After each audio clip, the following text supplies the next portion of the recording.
নমস্কার বন্ধুরা, বাংলা স্টাডি চ্যানেলের পক্ষ থেকে আপনার জন্য একটা নতুন ভিডিও নিয়ে এসেছি। ভিডিওটি শেষ পর্যন্ত ওয়াচ করবেন। রিজনিং সম্পর্কে এটা ভিডিও।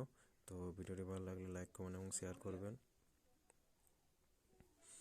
তো এখানে বাইরে 4টা করে সংখ্যা আছে, ভিতরেরটা পূরণ হবে। তো কীভাবে হচ্ছে, এখানে 9, 6, 2, 3, এটা হচ্ছে 9 গণিত 3 যুক্ত 6 গণিত 2, তাহলে হচ্ছে 9 3 27 যুক্ত 6 2 12, 27 আর 12তে যোগ করলে হচ্ছে 39।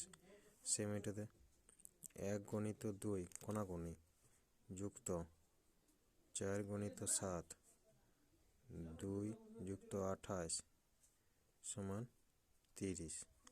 সেম তাহলে এটা কোনাকুনি 4 গণিত 3 যুক্ত 5 গণিত 2, 4 3 হচ্ছে 12, 5 গণিত 2 10, 12 আর 10 22, জিজ্ঞাসা চিহ্ন করে আমার 22 অ্যান্সার।